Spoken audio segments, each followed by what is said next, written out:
நீதிபதிகளின் வயதை அதிகரிப்பதற்கு எடுக்கும் முயற்சிக்கு எதிர்ப்பு தெரிவித்து ஆயிரக்கணக்கான சட்டத்தரணிகள் இன்று கொழும்பிலே ஒன்று கூடினார்கள். பின்னர் அவர்களின் சிலருக்கு நீதி அமைச்சரை சந்திக்கவும் வாய்ப்பு வழங்கப்பட்டது. நாட்டிலே ஜனநாயகத்தை பாதுகாக்க எப்போதும் முன்னிற்பதாக ஜனாதிபதி அனுர்குமார் திசாநாயக்க தெரிவித்திருக்கின்றார். அதேபோன்று நிறைவேற்று அதிகாரத்தை ஒழிப்பதற்காகவே மக்கள் வாக்களித்ததாக எதிர்க்கட்சி தலைவர் கூறியிருக்கின்றார். நாட்டின் அனைத்து நீதிமன்றங்கள் நீதிபதிகளின் வயதை அதிகரிப்பதற்கே தீர்மானம் எடுக்கப்படுவதாக அமைச்சரவை பேச்சாளர் தெரிவித்திருக்கின்றார். இவை அனைத்தையும் விரிவாக வழங்குகின்ற 360 பிரீஃபுடன் நீங்கள் இணைந்திருக்கின்றீர்கள். இதுவரை ரியாஸ் ஹாரிஸ் 360 யூடியூப் சேனலை சப்ஸ்கிரைப் பண்ணாவிட்டால் சப்ஸ்கிரைப் பண்ணிக்கொள்ளுங்கள். முதலாவதாக கொழும்பில் இன்று பதிவான மிக முக்கியமான செய்திதான், இலங்கை சட்டத்தரணிகள் சங்கத்தின் உறுப்பினர்கள் இன்று ஒன்று கூடினார்கள். அதாவது இலங்கை சட்டத்தரணிகள் சங்கத்தினுடைய பொதுக்குழு கூட்டம் இன்று நடைபெற்றது. எதற்காகவென்றால், நீதிபதிகளின் ஓய்வு பெறும் வயதை அதிகரிப்பதற்கு அரசாங்கம் எடுக்கும் முயற்சிக்கு எதிர்ப்பு தெரிவித்து தான் இவர்கள் ஒன்று கூடினார்கள். இலங்கை சட்டத்தரணிகள் சங்கத்தின் தலைவர் ரஜீவ் அமரசூரி இந்த விடயம் சம்பந்தமாக அந்த மாநாட்டின் பின்னர் கருத்து வெளியிட்ட போது குறிப்பிட்டிருந்தார். குறிப்பாக இந்த நீதிபதிகள் ஓய்வு பெறுகின்ற வயதை அதிகரிக்கும் இந்த தீர்மானம் தொடர்பில் இலங்கை சட்டத்தணிகள் சங்கத்தோடு சரியாக பேச்சுவார்த்தை நடத்தவில்லை என்ற குற்றச்சாட்டை முன்வைத்திருக்கின்றார். அதேபோன்று இந்த விடயம் சம்பந்தமாக சரியாக ஆராயாமல் தூரநோக்கு இல்லாமல் அரசாங்கம் நடவடிக்கை எடுத்திருப்பதாக இலங்கை சட்டத்தணிகள் சங்கத்தினுடைய தலைவர் குறிப்பிட்டிருந்தார். அதேபோன்று தற்போது மேன்முறை நீதிமன்றத்திலே 4 வெற்றிடங்கள் காணப்படுவதாகவும் உயர் நீதிமன்றத்திலே 4 வெற்றிடங்கள் காணப்படுவதாகவும் அவர் குறிப்பிட்டிருந்தார். முதலாவதாக அந்த வெற்றிடங்கள் நிரப்புமாறு சட்டத்தரணிகள் சங்கத்தினுடைய தலைவர் குறிப்பிட்டிருந்தார்.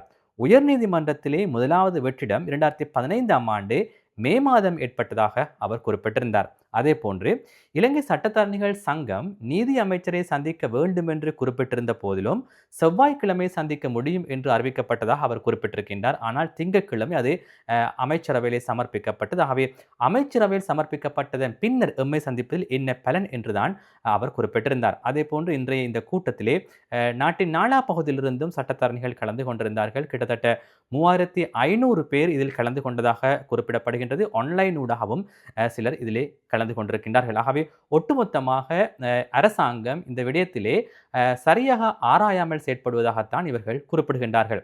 அதன் பின்னர் இவர்களுடைய சில உறுப்பினர்களுக்கு நீதி அமைச்சரை சந்திப்பதற்கான வாய்ப்பு வழங்கப்பட்டது. இன்று மாலை வேளையிலே இலங்கை சட்டத்தரணிகள் சங்கத்தின் தலைவர் உள்ளிட்ட 5 நீதி அமைச்சரை சந்திப்பதற்கான சந்தர்ப்பம் வழங்கப்பட்டது. அவர்கள் நீதி அமைச்சரை சந்தித்திருக்கின்றார்கள்.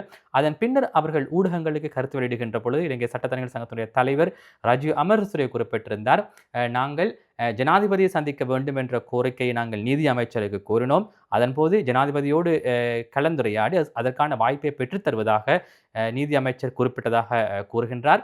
அதே போன்று இலங்கை சட்டத்தரணிகள் சங்கத்தினுடைய கோரிக்கைகள் தொடர்பில் தாங்கள் நீதி அமைச்சருக்கு தெளிவுபடுத்தியதாக அவர் குறிப்பிட்டிருக்கின்றார். ஆகவே ஒரு சிறந்த பதிலை தாங்கள் எதிர்பார்ப்பதாக இலங்கை சட்டத்தரணிகள் சங்கத்தினுடைய தலைவர் இந்த பேச்சுவார்த்தையின் பின்னர் குறிப்பிட்டிருந்தார். இதுதான் இன்று மிக முக்கியமான செய்தியாக பதிவாக இருந்தது. இது இவ்வாறாக இருக்கும் பொழுது காலி மாவட்ட அபிவிருத்தி குழு கூட்டத்திலே ஜனாதிபதி அனுர்குமார் திசாநாயக்க கலந்து கொண்டிருந்த பொழுது மிக முக்கியமான சில விடயங்களை குறிப்பிட்டிருந்தார்.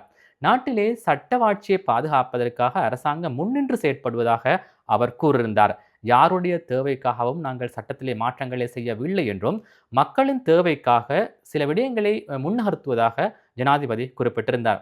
எமது நாட்டிலே நாட்டின் பின்னடைவுக்கு பல முக்கியமான காரணங்கள் அமைந்ததாக அவர் குறிப்பிட்டிருந்தார். குறிப்பாக பொருளாதாரம் வீழ்ச்சி அடைந்திருந்தது, தற்பொழுது ஓரளவு பொருளாதாரம் முன்னோக்கி நகர்கின்றது. அதே போன்று ஊழலை தற்போது நாங்கள் ஓரளவு ஒழித்து வருகின்றோம். ஆகவே அதே போன்று சட்டத்தை பாதுகாக்க வேண்டிய தேவையும் இருப்பதாக ஜனாதிபதி குறிப்பிட்டிருந்தார். ஆகவே சட்டத்தை பாதுகாக்குவதற்கான முயற்சிகளில் தமது அரசாங்கம் ஈடுபடுவதாகவும் சட்டத்துக்கு அச்சமடைய வேண்டிய ஒரு சூழ்நிலை அனைவருக்கும் இருப்பதாக அவர் குறிப்பிட்டிருந்தார். ஜனாதிபதி முதல் அனைவரும் சட்டத்துக்கு அச்சமடைய வேண்டும் என்ற நிலைமையை நாட்டில் உருவாக்குவதற்காகவே தாங்கள் செயற்படுவதாக ஜனாதிபதி இதன் போது குறிப்பிட்டிருந்தார். அதேபோல எதிர்க்கட்சி தலைவர் சஜித் பிரேமதாச இன்று ஒரு வீடியோ வெளியிட்டிருந்தார். அந்த வீடியோ காட்சியிலே அவர் கூறுகின்றார், ஜனாதிபதி அனுர்குமார திசாநாயக்கவை மக்கள் தெரிவு செய்த காரணம் என்னவென்றால், நாட்டிலே நிறைவேற்று அதிகாரத்தை ஒழிப்பதற்காக அவர் ஒழிப்பதாக வாக்குறுதி அளித்திருந்தார். அதற்காகவே மக்கள் வாக்களித்திருக்கின்றார்கள். ஆகவே நிறைவேற்று அதிகாரத்தை ஒழிப்பதற்காக வந்த ஜனாதிபதி எவ்வாறு நீதிபதிகளின் ஓய்வு பெறும் வயதை அதிகரிக்க முடியும் என்று எதிர்க்கட்சி தலைவர் கேள்வி எழுப்பியிருக்கின்றார். ஆகவே நாட்டிலே சட்டத்தை பாதுகாக்க வேண்டிய விடயத்திலே, குறிப்பாக ஜனநாயகத்தை பாதுகாக்க வேண்டிய விடயத்திலே அரசாங்கம் முன்னின்று செயற்பட வேண்டும் என்று குறிப்பிட்டிருந்தார். குறிப்பாக நிறைவேற்று அதிகாரத்தை ஒழிப்பதாக வாக்குறுதி வழங்கி வந்த அரசாங்கம் தற்போது அதனை செய்யவில்லை என்றும் எதிர்க்கட்சித் தலைவர் குற்றம் சுமத்தியிருந்தார். அதே போன்று இந்தியாவிலே அண்மையில் நடைபெற்ற போராட்டங்களையும் அவர் ஞாபகப்படுத்தியிருந்தார். இவ்வாறு தொடர்ந்தும் பயணித்தால் நாட்டிலே அனைத்து மக்களும் அரசாங்கத்துக்கு எதிராக போராட ஆரம்பிப்பார்கள் என்றும் எதிர்க்கட்சித் தலைவர் குறிப்பிட்டிருந்தார்.